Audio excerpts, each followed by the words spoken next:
Kevin, let's talk Eagles first. The season ended somewhat prematurely. Not a shock given what happened over the last month and a half. We had the media conference today, Howie and Nick. I don't know if they said anything overly exciting or unexpected. What did you make of today's news conference, first of all? Well, it kind of reinforced what I have felt all along. I don't know what Nick Sirianni does, and I really don't know what he's going to be doing in the future. I I'm mean, the is head the offense coach. on? That's what he said. Yeah, but okay, it's like being the guy in charge of the widgets when you don't have widgets. Like seriously. I mean, okay, so he's not going to run the offense. He's not going to run the defense. He's not going to run special teams. He'll just kind of oversee and pop in and steal some M&Ms out of all their rooms. That's all. I mean, it to me, Chet, I honestly believed, and Bill, you were, I think, working, so you may have missed it. But I honestly believe that may have been one of the five worst press conferences I've ever seen by a Philadelphia team. Because there was still a height of arrogance, Yeah. even though you lost 6 out of 7 coming down the stretch and you became a punchline. And they're not changing a thing. They're not changing one thing. And this idea that Vic Fangio's going to come in here and suddenly the defense is fine, it's not. The most disturbing thing in that press conference, Chet, was the idea that Nakobe Dean is still in their plans at linebacker, like as a starter. And I don't know if that's Howie just giving lip service at this point, but whoever got the messaging or whoever was trying to package the messaging, it was dead wrong. Well, I was surprised honestly, with the Fangio hiring. I know they're kind of enamored with him. I think from a couple of years ago, they brought him in as a consultant, and that didn't end well either. I mean, the guy's been around. I don't know that he's got a tremendous track record. I feel like there were other guys' names that were floating around. Ron Rivera being one, Wink Martindale being another. I didn't like Martindale's aggressive play with the Giants. I'm just not sure he had the Jimmies and Joes to do it. But I'm not in love with this right now. Well, and in fairness, the Fangio hire seems like it's on pace, but it's not happened yet. So before we jump ahead. But I will say, this is the philosophy they have, and Vic Fangio is going to do something that Ron Rivera and Wink Martindale and whoever else you were going to consider, the guy from Michigan, the defensive coordinator there, would not have done. And he's going to take what Howie's philosophy is, which is strong D-line, try to get better in corners, and play it that way and not tweak it too much. And so I think this is fitting kind of their personnel. And Bill, I've been big on this on the radio on 97.5, The Fanatic. The league is changing again. And if you look at, Patrick Queen, you look at Kyle Hamilton with Baltimore, you look at Dre Greenlaw, you look at Fred Warner in San Francisco, you even look at Detroit's linebackers. Linebacker is back in vogue, probably for the first time since Ray Lewis's time ended with the Ravens. And I think the Eagles are behind the curve on this one, and they're stubborn that they're not going to give this up. On the other side of the ball, a lot of weapons, but what are they going to do with Jalen Hurts? He clearly regressed over the past year, may have had some issues with either teammates or coaches or whatever. How do you fix Jalen Hurts? Well, it's tough in a sense because the stability that the stability he needs was gone this year. And I know Brian Johnson was a promotion up, but the job was too much for Brian Johnson at this point. And depending on how much Sirianni was meddling in the background, you have to find somebody he's comfortable with, and you have to find somebody who's willing to tailor their offense to what Jalen Hurts does well, which is RPO, which is using his legs, and which is throwing crossing patterns, which this team did not do enough. Yeah. And that was a Sirianni factor. There's where I believe is more the Sirianni thing of he wants to play so much deep ball deep ball constantly, explosive plays, everything. And they're better off with Brown and Smith. And they had Julio Jones who could go over the middle still. You're not running Julio for 50-yard fly patterns. You're running Julio. Should have been running Julio on crossing patterns. You have a great tight end in Goddard. They ignored the middle of the field. I think that's whoever the new OC is coming in and who's going to run this offense. They have to find a way to get the middle of the field back, and also occasionally run the football, on designed runs, not the quarterback scrambling. Yeah, and on the defensive side, Kevin, I'm our buddy Reuben Frank put out a nice piece in his Rube's top 10, whatever that thing is he calls it. Observations, and Sean Desai, they were 10-1 with Sean Desai. They beat Kansas City, they beat Buffalo, they beat Miami, they beat Dallas. They won a couple more games, and then they had two bad games, Dallas and San Francisco, and beat the mess out of them. And Bill, I'll even argue that the Dallas game wasn't as bad as people think because the turnover set it up, and he didn't have a touchdown allowed in the second half. I agree with you. And I think it's a panic move. It turned into a panic move that just blew up in their face. Sean Desai's getting a lot of blame that I'm not sure he really deserves. And he's gone. He's going to get another job. But I think Sean Desai is going to be a pretty good football coach somewhere. It depends on the personnel he has. And I think that's the one thing we kind of lapsed with this whole thing. Say what you want about Matt Patricia and Sean Desai. I'm not saying they did a great job. There was issues. But to me, the personnel they were saddled with was not good enough at all. And I really believe, and I don't know how you guys feel, the Kyle Hamilton for Jordan Davis over Kyle Hamilton pick is going to haunt this organization for years and years and years. And it might be, I've had some people say it's Brandon Graham or Earl Thomas, where it looks better as the years go along. Maybe Jordan Davis becomes that player. I don't see it right now. I really don't, because I don't know if Jordan Davis is ever going to get in shape enough to where you can count on him for 17 games plus 4 more in the playoffs. Yeah, not looking good right now, for sure. Hey, we could talk Eagles for another hour or two, but I want to switch and get a little Phillies talk in here. They haven't done a whole lot over the offseason. I mean, they're bringing Aaron Nola back, certainly, made a couple of minor moves here and there. How good do you feel about this Phillies team after, how it ended last October? They're probably in the same spot they were.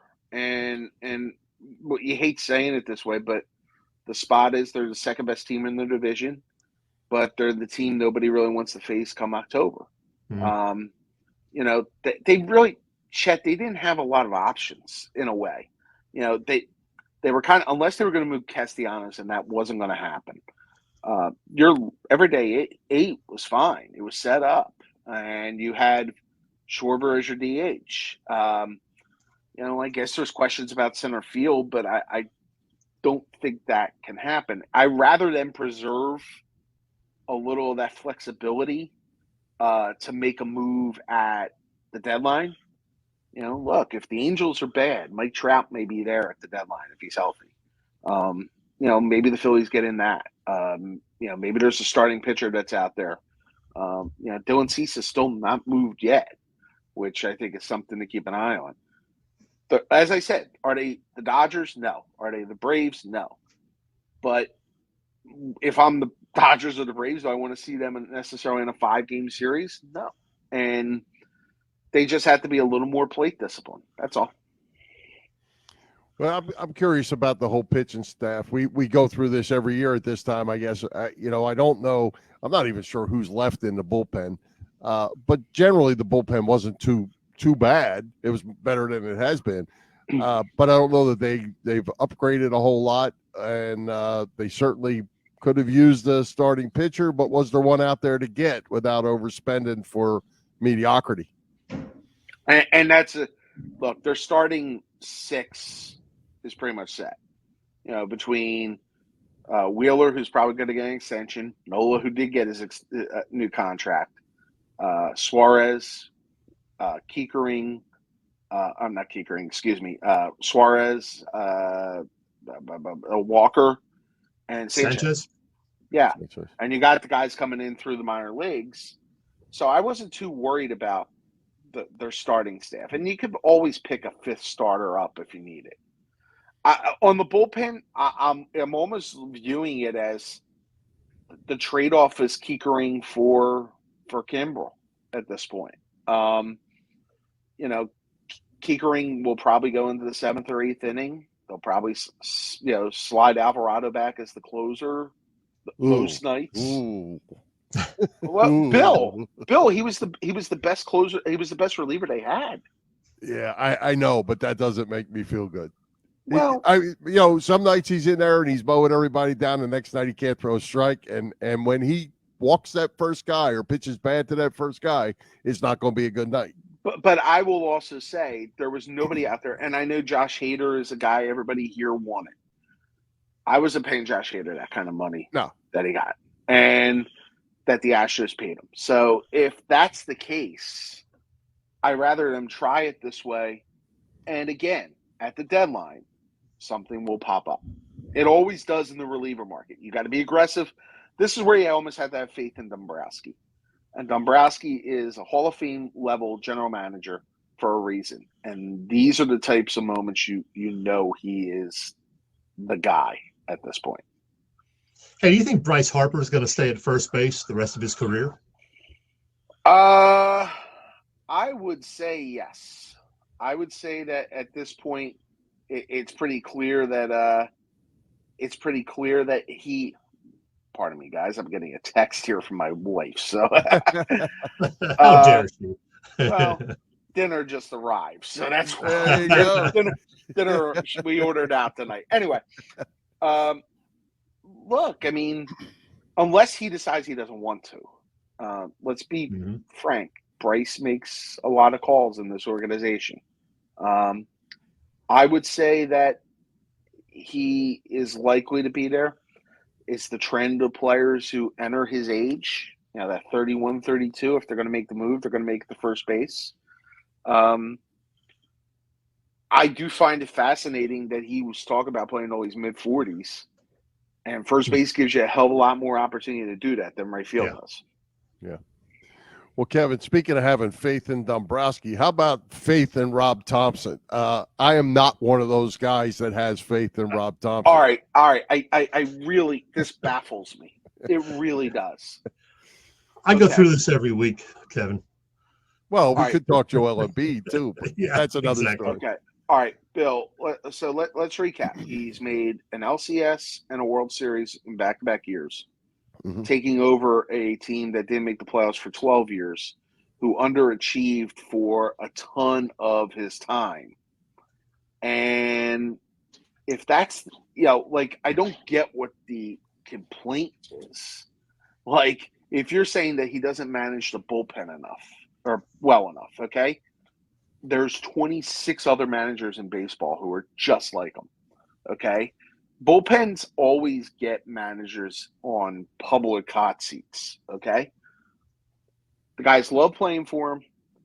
They've played hard for him, okay? You want to say that they got off to the slow start last year? That's fine, but that's a natural hangover from what happened. I don't blame the Arizona series on him. I don't. I mean, could you pick apart, like, should Rojas have been pinch hit in the 4th inning? That's fine, except when he came up, you had a lead, and if suddenly somebody drops a ball in center field, he's an idiot at that point as well.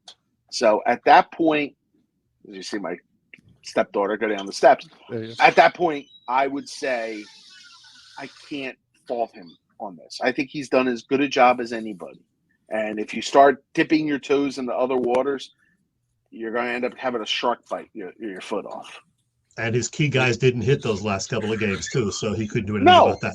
No, I mean, he could do the Montgomery Burns thing of you go hit a home run, and it's not going to happen with the way Castellanos and Turner were at the end. You want to? All right, I'll give you Bill.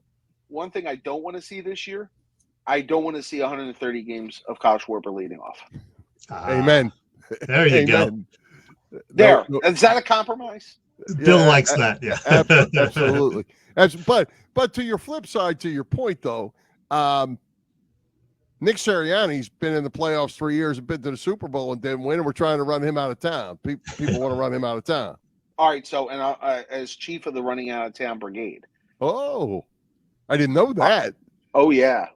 Ah. I will tell you, without Steichen, without Gannon, he is a poor coach. Poor. Players played hard for him, we think. Players played hard until Thanksgiving. Well, yeah. we don't know exactly what happened. Then they went belly up. Let's be honest. If he was 11-6 and you didn't have a collapse at the end, we're not having this conversation. Right. But Bill, when's the last time a head coach in any sport suffered an indignity like this and ever rebounded? Yeah. He's going to be on the hot seat for Gene Mock, and he never won a championship. Right, and Gene Mock stuck around 5 more years and didn't get close. I think he had one or two. Yeah, 1 or 2 over 500 seasons, and that was it. Hey, before we let you go eat, we got to talk about the Baseball Hall of Fame voting. We see who got in: Adrian Beltre, no doubt about that. Todd Helton, Joe Mauer, Billy Wagner just missed. And you know what I found interesting? You had 2 guys getting in who played their entire careers with one team. Boy, you don't see that much these days. Pretty good trio right there, Kevin.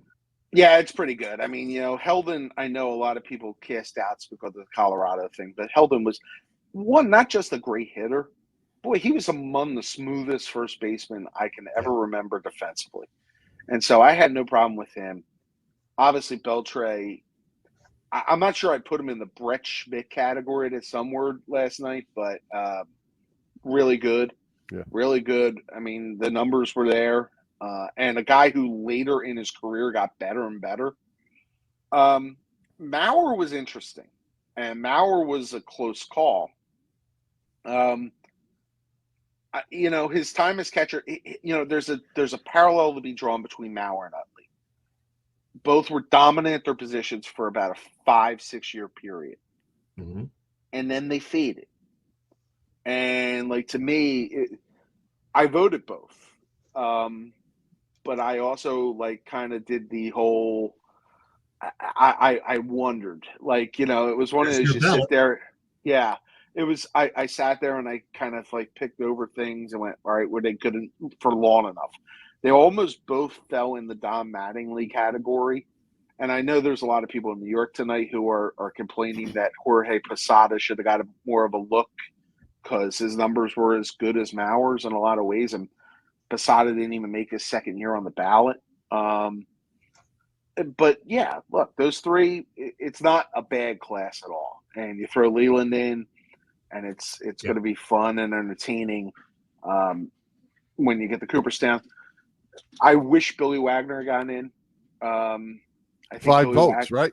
He missed by 5 votes. 5 votes, and 2 people pulled their votes back, which I never quite understood. The only time I've ever pulled a vote back was Omar Vizquel, and that was because of the other issues, and I just felt a little queasy putting him potentially on the stage because he was remember, Omar Vizquel was about 55% at that point. Yeah. And I just kind of there was too much other stuff going for me to take. And the Utley and Rollins debate is something that I know you guys probably want to get into. I don't get it. I really don't get where Chase Utley has twice the support of Jimmy Rollins. Yeah. Well, and Kevin, along those same lines, I say the same thing all the time about Alan Trammell and Lou Whitaker. If one is in, they're both in. Or else they're not in. And I don't mind the analytics that a lot of the Utley voters are using. But look, Chase Utley had less than 2,000 hits. I mean, let's be real. He's not a lead pipe lock, and it's not this clear as day. And Rollins did suffer on the analytics. His OBP was not great compared to the, quote, traditional leadoff hitter. But he stole bases, he hit homers, and he was a superior defender. And being around that team every day like I was during that time, or every day, at least at home or, the road trips I went, Jimmy was the leader. Jimmy was the guy who would call people out. And that should matter for something. And Like I heard somebody on the MLB Network say last night, "Wow, Chase was a great postseason player." He wasn't. He wasn't. He had a great One year. World Series. He had a great World Series in 09. But people ridicule Ryan Howard a lot for 2010. Chase had an awful series against the Giants that year, and he wasn't great against Cincinnati in that first series either. So if we're going to use this like sliding scale, we can't pick the parts of Chase we love and the parts of Jimmy we love and ignore the parts of Jimmy that make him a Hall of Famer too, in my mind. Yeah. Kevin, we're going to let you go, but we're going to play a game of 3 and out. Okay. Real brief answers. Number 1, who wins Super Bowl 58? The Baltimore Ravens over the Detroit Lions. Ooh, interesting. Number 2, will the Sixers make it past the second round this spring? Well, their odds improved a lot this week with Doc Rivers again. Yes, Milwaukee. Exactly. I love that. I would say I think they're still a player short. And number 3, what's your favorite Bruce Springsteen song? I'm gonna go. It's not obscure, but I love Bobby Jean. Okay, not bad. Yeah. The correct answer is Rosalita. Well, for me anyway. Well, I get it, and I don't mind Rosalita. Meeting Across the River is also another one for me. Okay. Bill? There you go. I'm going with Born to Run and Badlands. They're still my 2 favorites. The Born to Run was the anthem. Born to Run's cliche though. Well, that's okay. That's where you got it started, right? And I will say the best song to hear him perform in concert, Chet, you'll appreciate, Jersey Girl. Yeah. Yeah. I've seen that. When I don't he gets love the song, but yeah, it is great in concert. When you get I remember Labor Day weekend, CBP, he played Jersey Girl. About 2013, 2012, somewhere in there. And it was incredible. I was there. Yeah. Yeah. It was incredible. There. It was just the whole crowd going nuts. And he just made it really work. Well, I have tickets to see him from last August. Now it's this August, so I hope he stays healthy. I'm actually thinking of trying to get tickets at Camden Yards to go see him. So see him in another different spot. So yeah. All right. All right, Kevin. Well, thanks as always for joining us. Let's do it again. Absolutely. Thanks.